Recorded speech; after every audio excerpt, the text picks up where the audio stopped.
Hi, I'm Jing. Welcome to our channel.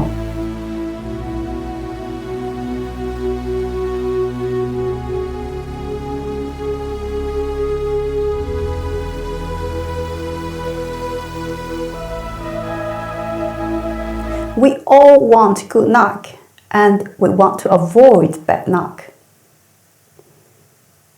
Therefore, the $1 million question is, how do I avoid bad luck? Before I answer this question, please allow me to tell you a very well-known story told by one of the most respected Chinese sages. Long, long ago, there was a very wise old man living in a village near the border of the Chinese Empire. Other than farming, he and his son also kept some animals, including a few very good horses. One day, one of his horses ran away. When his fellow villagers came to comfort him, the old man smiled at them. He said,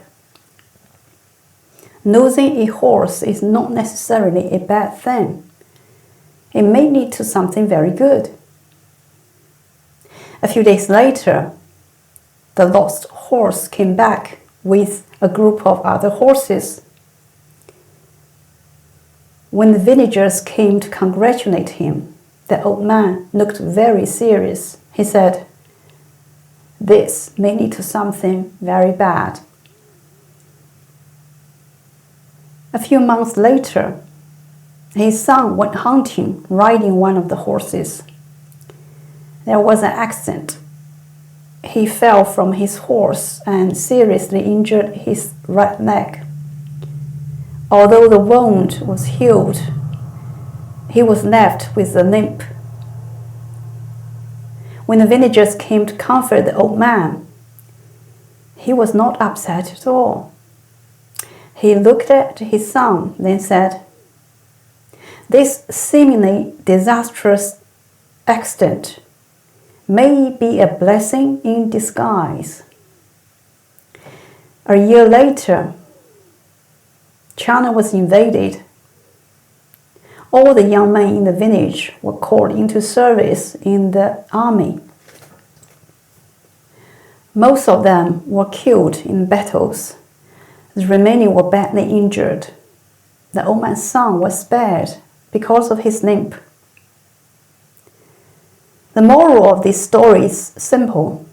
Good luck and bad luck are not definite as you may think. They are kind of fluid in that they can easily transform from one into another. At this point, you may be saying, "This is just a story. Real life is very different." Is it? Now let me tell you a real life story. One of my friends failed her first attempt in China's National University Entrance Exam. It broke her heart. She felt ashamed. But she did not give up. After a year of preparation, she tried again. This time, she got excellent results, which got her a place in the most desirable university in China. Of course, she was extremely happy and proud. In the next few years, she suffered greatly in that university for all sorts of reasons. When she graduated, the only acceptable job she could get was in a company which was considered as far below the standards of the graduates from that university. She felt defeated and ashamed. However, in this less desirable place, she met her husband, a loving, caring, and outstanding young man.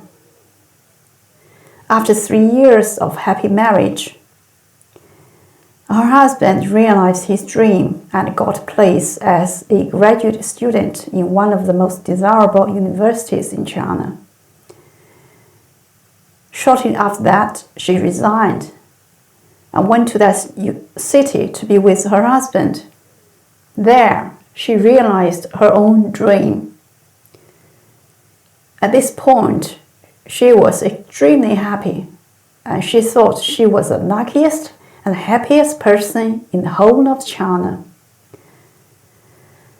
A few years later, she had to go through a heartbreaking divorce because she and her husband had grown into very different people and they couldn't be together anymore.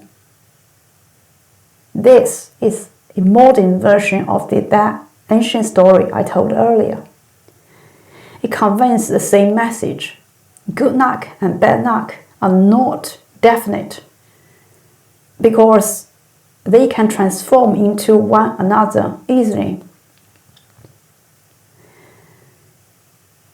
Therefore, next time when something you don't want happens, don't immediately jump into conclusion and feel bad about it, because who knows, it may be a blessing in disguise. And because of this reason, why would you try to avoid a so-called bad luck? You may be pushing away something very good, which is waiting for you in the near future. If you find this video helpful, please give us a thumb up and please subscribe for weekly videos. Thank you.